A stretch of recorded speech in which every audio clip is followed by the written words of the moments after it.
today with Soul to Soul podcast, and today is a very special day. It is the 13th anniversary, I think you said, of my Uncle PJ's passing, Carol's brother.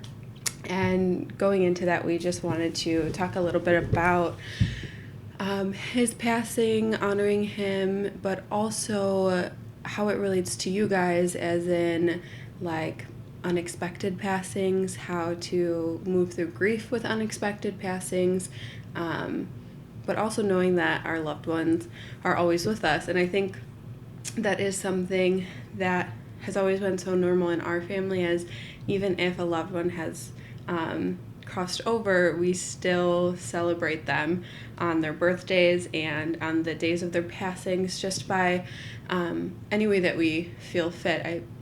I'm sure in the past we've gone to visit them in the cemetery, but I don't even necessarily think that that is like a have to. It's really just talking to them or honoring them or remembering them and knowing that their energy is close to you, but also being open to receiving the signs from them. So PJ, he passed with an unexpected overdose. At that time, I believe I was only like 11 years old. And I personally don't have a lot of memories of him. I just remember what I've been told about who he was as a person, the life of the party. His smile, I remember, is the one thing. It's always the first thing that mediums, when I get readings, bring through to about him, is just his personality more than anything. But how was your relationship with PJ leading up to his passing, and how was it to experience that first, like, unexpected passing like that? Because I feel like it is something that a lot of people can relate to, and it's also it's probably the hardest types of passings because you don't see it coming, and a lot of the times there's the feeling like that lack of closure, like you didn't get to say goodbye. So did any of those feelings come up for you with his passing? Yeah, probably all. Every feeling you can imagine came up with me with his passing. He really, honestly, we shared on the first episode, I had a stroke in 2010, and an awakening, which I went on to see now 14 years later, that awakening happens throughout your life. It's not a one and done thing. So at that time, I thought, oh my God, my life has changed. My world's changed. I'm not the same person. I'll never be the same. At the time of his passing? Or of my stroke. Okay. So I thought during this time is actually where me and PJ got super close.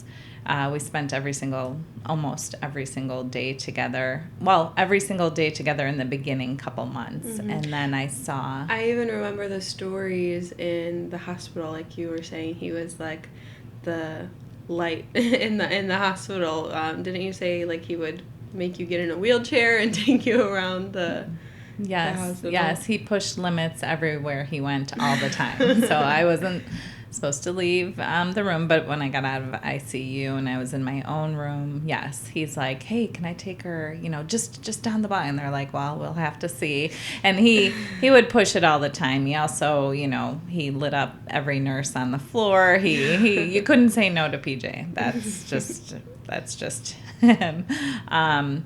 But what I went on to see when he did pass, and we'll talk about the in-between, was just that's when my life as a medium started, if that makes sense. Yes, I was having experiences. I was actually connecting to strangers, loved ones, after my stroke almost immediately. But it wasn't until PJ passed that I was like, if this shit's real, I think I said that, and prove it to me. But he showed me and he guided me and into where I felt connected to my own soul's journey of sharing this connection with others. So, and I think too, we talked about after he had passed, and just going through that grief and feeling through that grief of a loved one's passing that was so unexpected.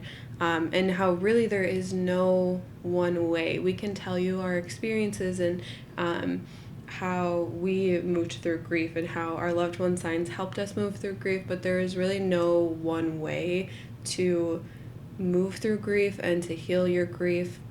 It really is different for each and every person, and every person feels it to different extremes.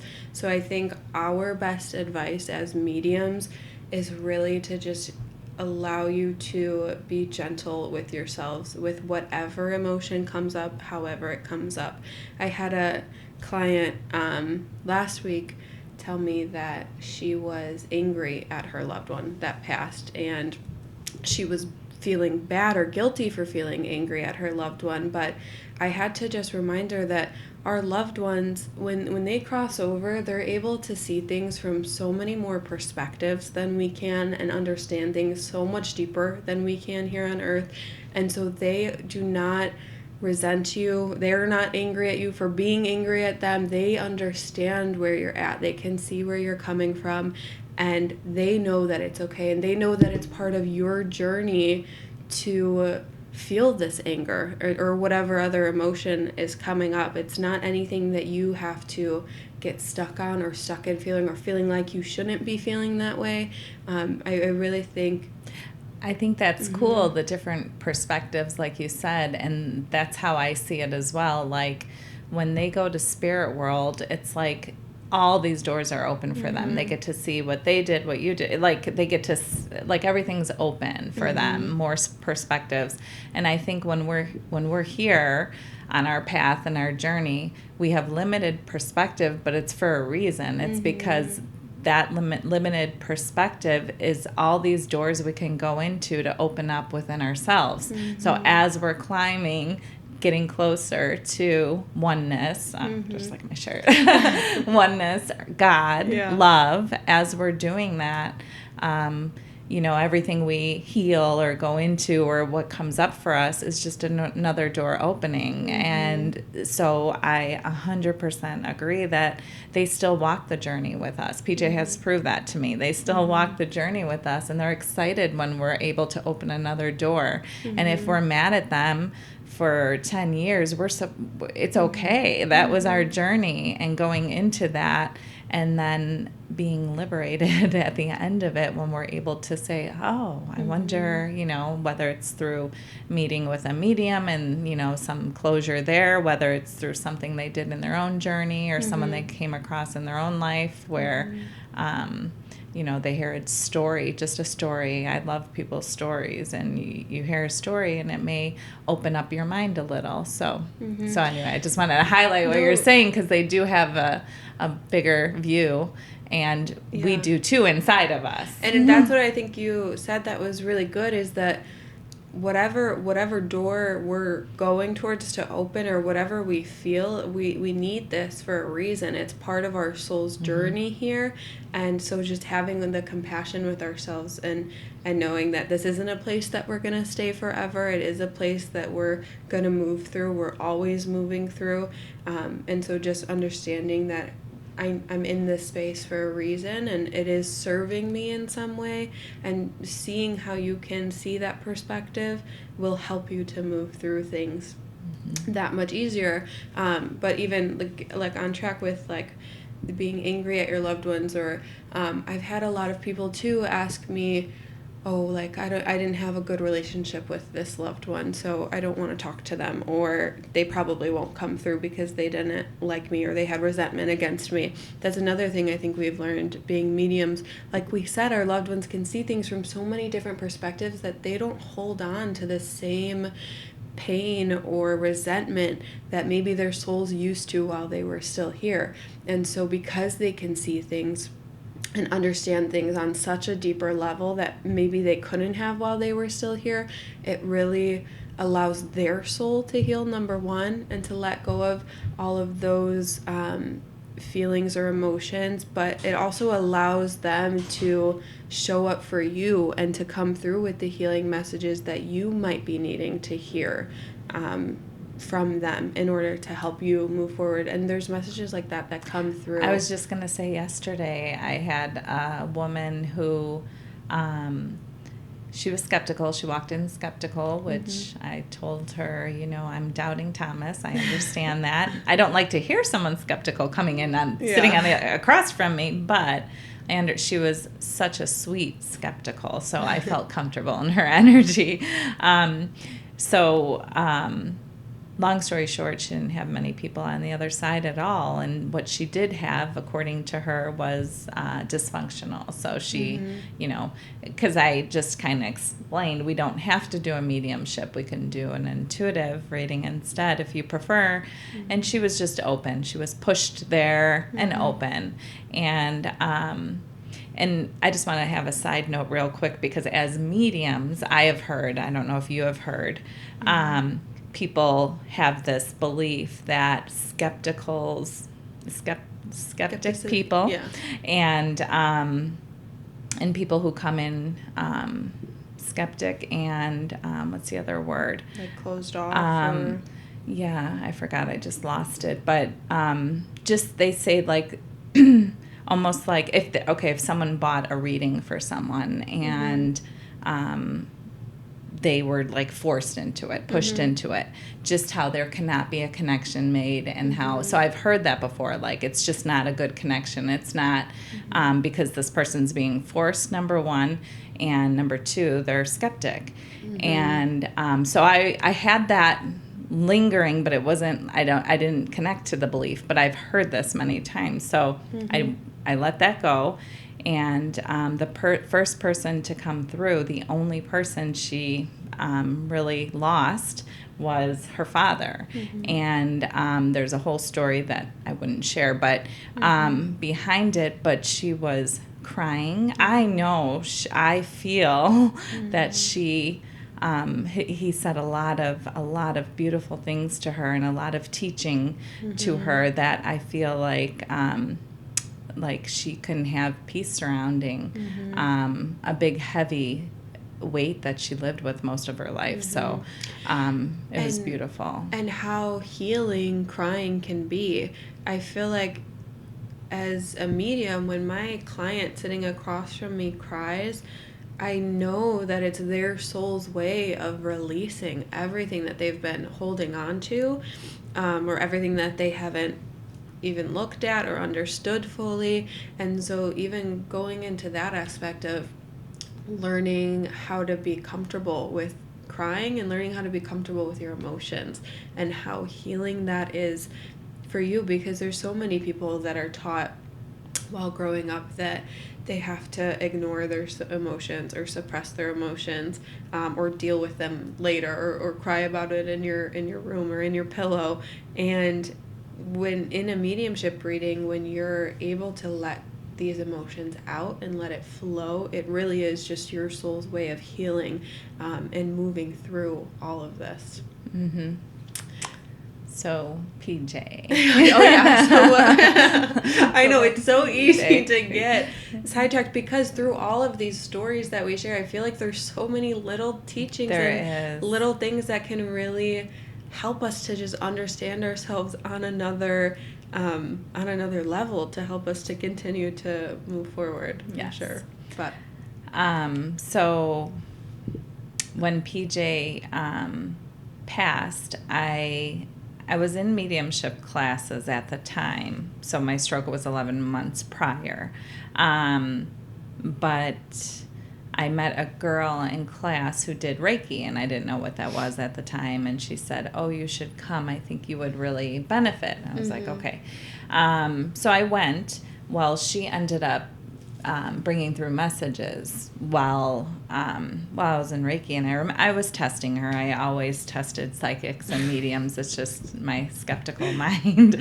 So I've always done that. I even want to bring up that aspect, because there are a lot of skeptics, and it's not something that us as mediums are oblivious to. Like, we know that they're there, but I think an interesting perspective that we have is that it's okay to be a little skeptical. I think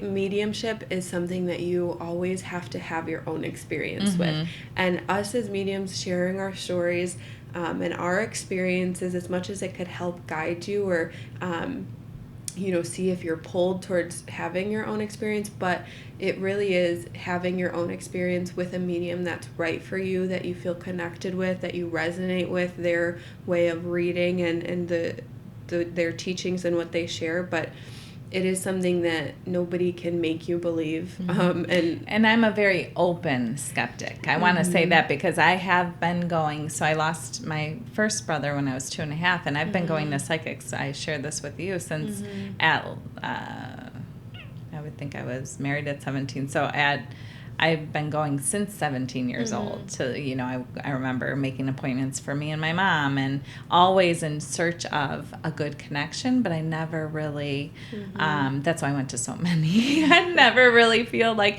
I would just say, keep going. There's one out there for you, because I was determined, because I believed in it. Like I was a skeptic. I believed in the connection and people can do this.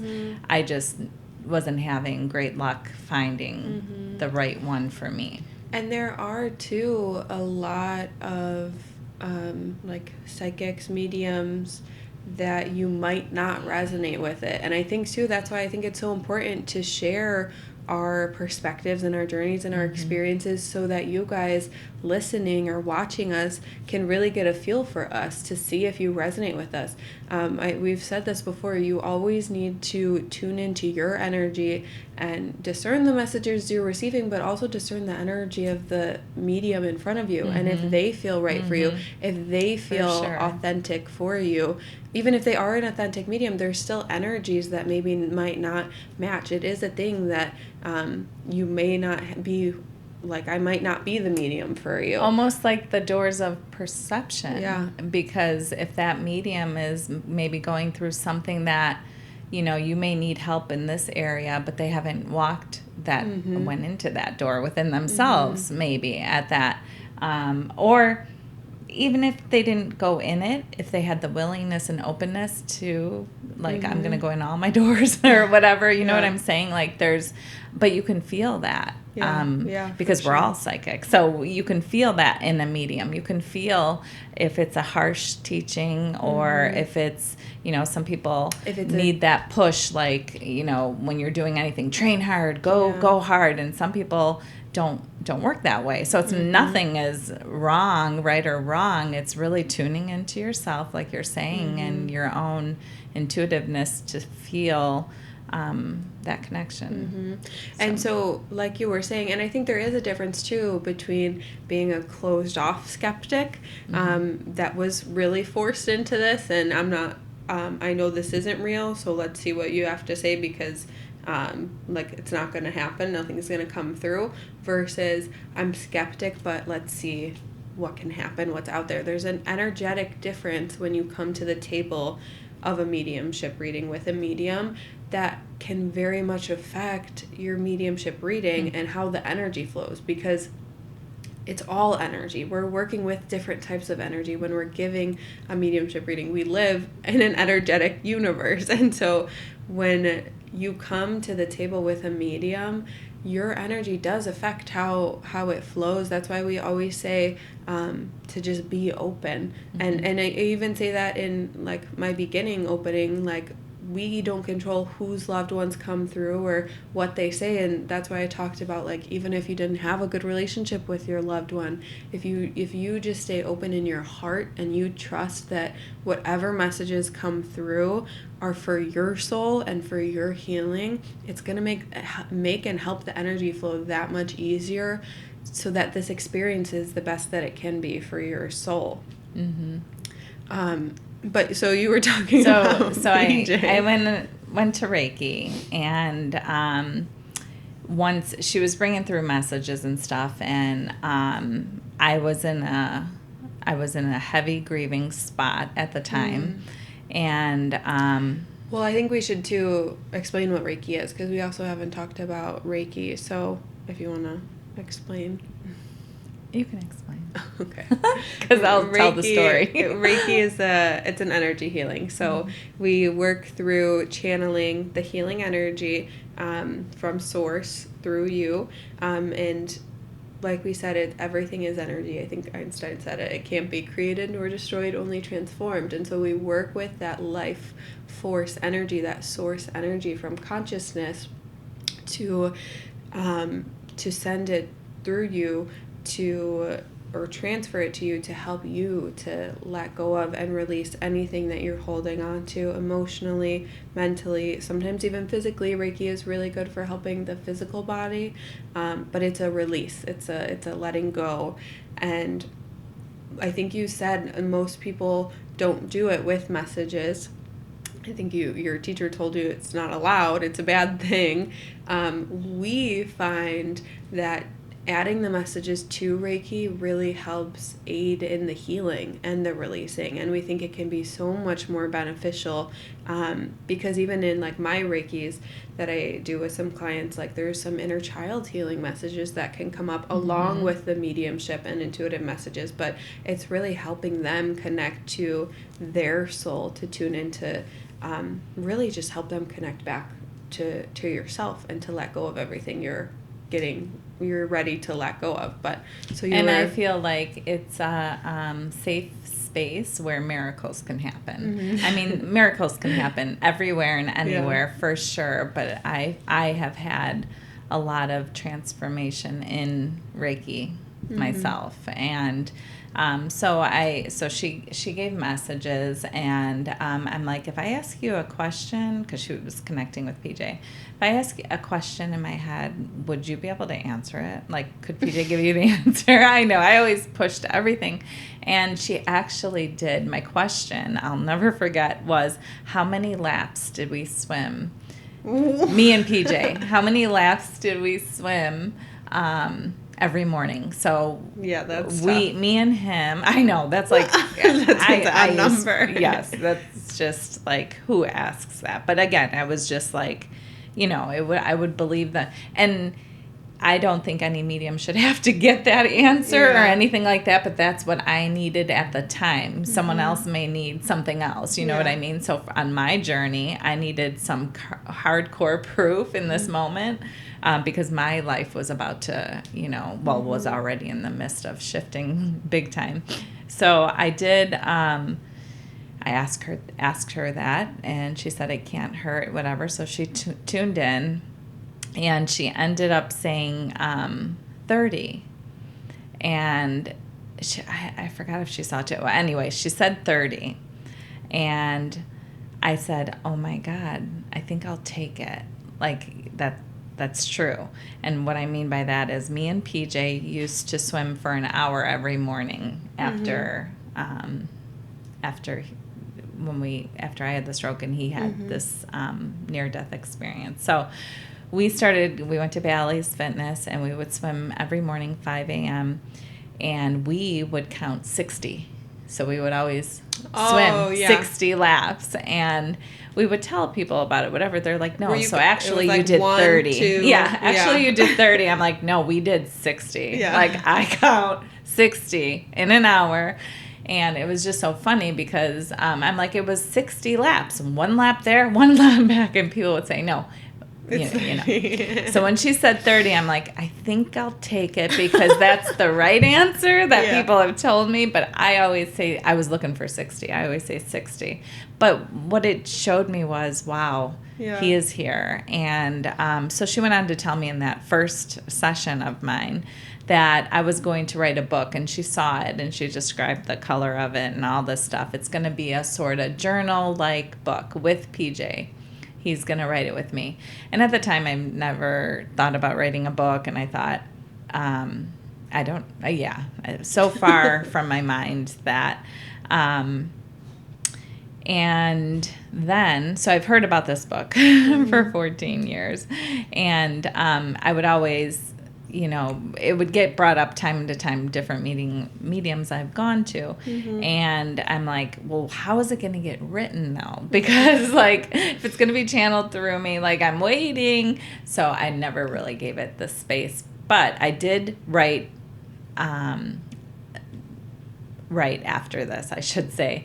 And it was a book, but it wasn't finished. I don't know what I would call it. I journaled. My mom typed it up, and so all this stuff was done. So I do have that, but I don't know if I would call it a book. I'm not sure because I haven't even reread it. PJ was with me, and I was just recalling the events.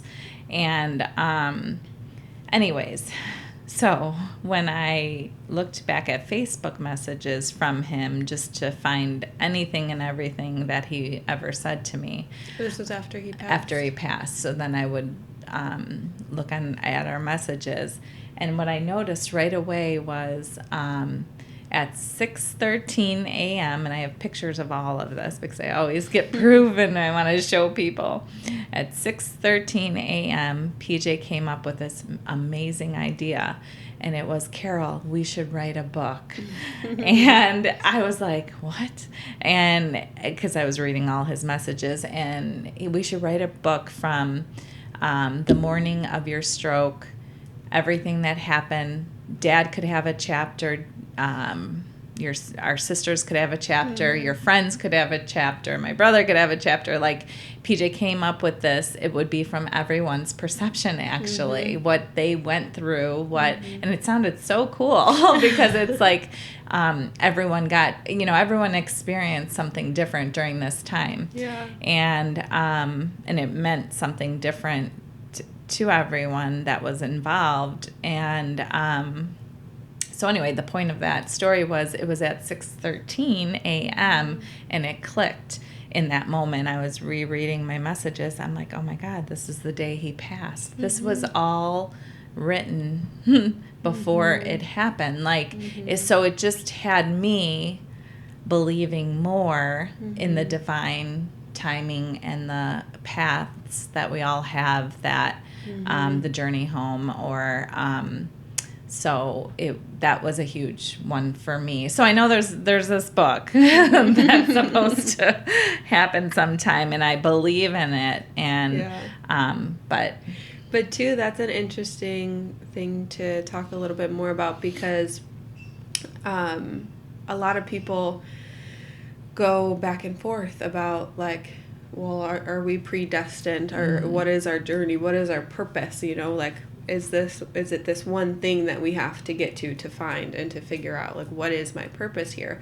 And I think it's interesting what you shared was that it was pre-written before he passed. It was like there were already energies aligning to know that this was part of your path, but there is too that perspective of remembering free will.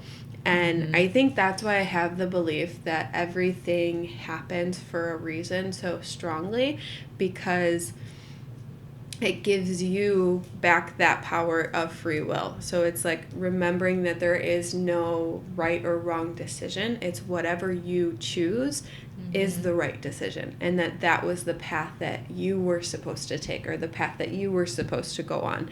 And so in a way, it is trusting that everything is happening for a reason, and that things are aligning the way that it needs to for your soul's journey. But that's all based off of your free will and how you're feeling and what you feel is the right thing to do.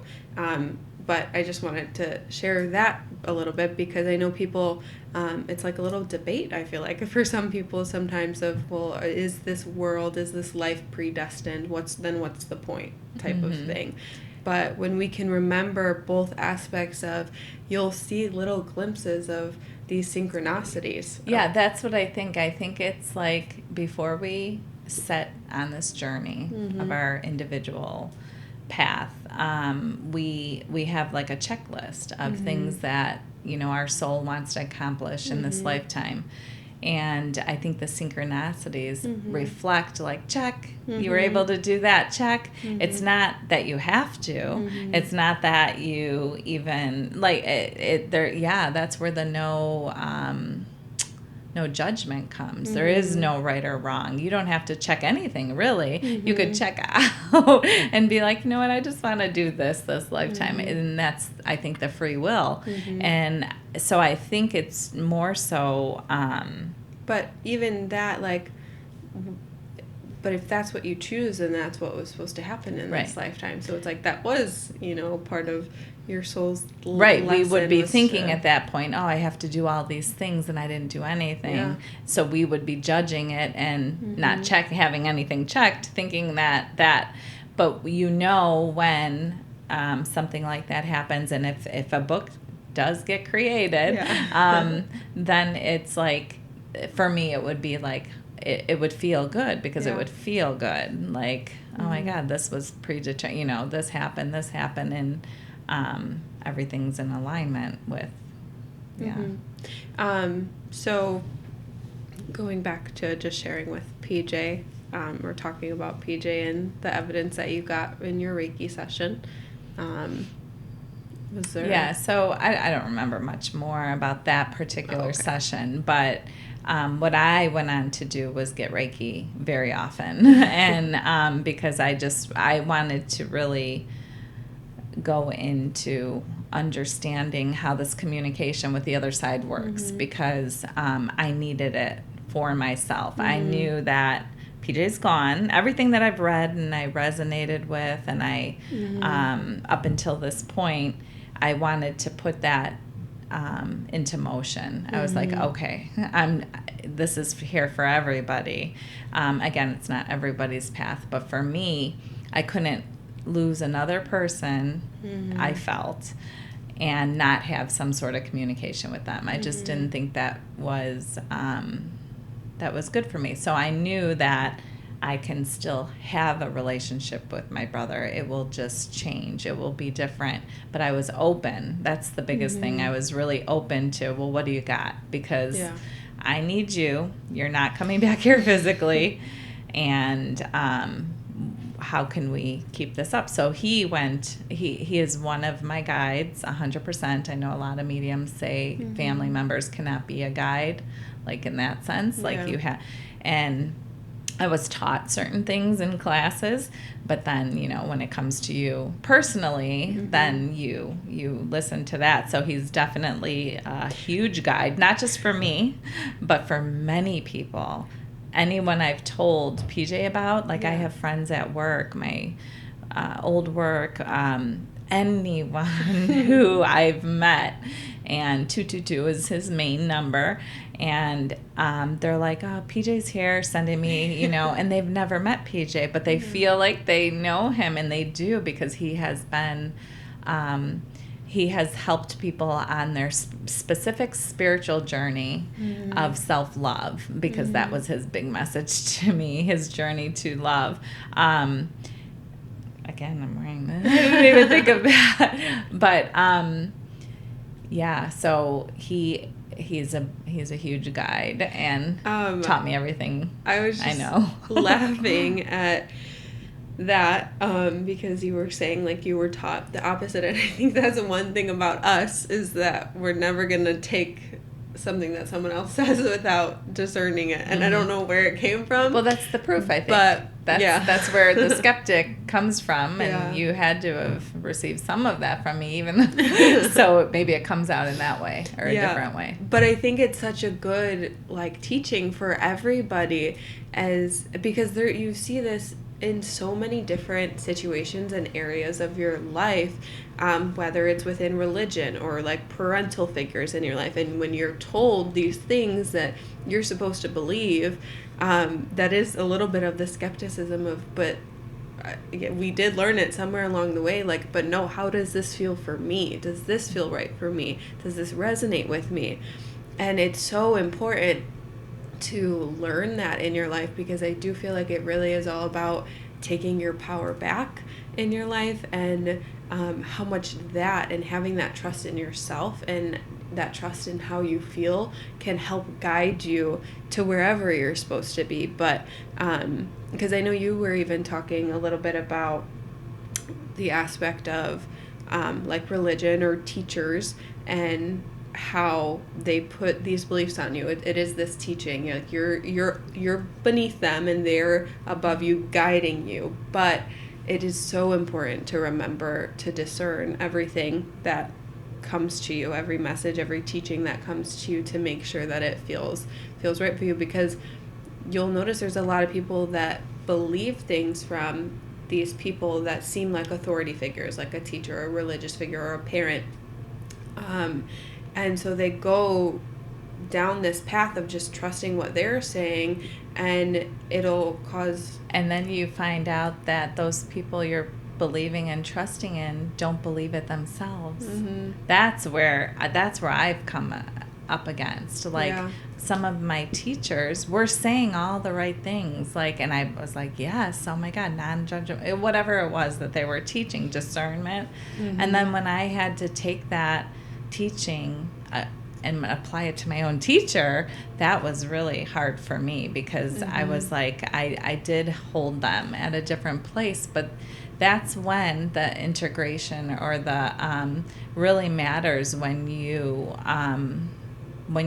almost like when you practice what you preach, you know. Mm-hmm. It would be, and that the reason why I'm saying that, like what you were saying, we put the belief in the teachers, Mm-hmm. where I believe a good teacher or a good guide Mm-hmm. will be able to allow the wisdom to come through, but Mm-hmm. also show you're right there with them. You Mm-hmm. have this wisdom yourself, so that it's kind of like they point you and not say, I showed you, or this is what you have to do, almost like what feels right for you. Does that feel good? Because, you know, we are all so different, and Yeah. and I think that's the discernment that you're talking about. And yeah, I had to go through that. And I've had clients ask me, like, they've told me that they feel like their loved one is a guide for them, or their angel, or someone that stays very, very close with them. And they were asking me if it's possible. And I always say, if that's what it feels like they are to you, then always trust that, because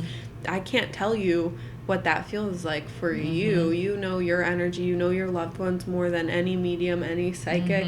And so always trust that if you feel like they're that close where they are guiding you and they are helping you, definitely trust that. Yes. For sure. So PJ taught me, he was my main guide, I'll say, because he taught me everything. He taught me to apply discernment, because I had to weed out a lot of my teachings from humans, mediums, and different things like that, like don't give messages with Reiki. And it sounds so small, but when you're someone who wants to help someone, or I don't, you know, you believe in this, and you put yourself out there, you don't want to harm anyone. You don't want to bring, and I would always question that, like, well, this doesn't make sense. Like, why do they keep giving me these things if I'm not supposed to share it? And you have to get, so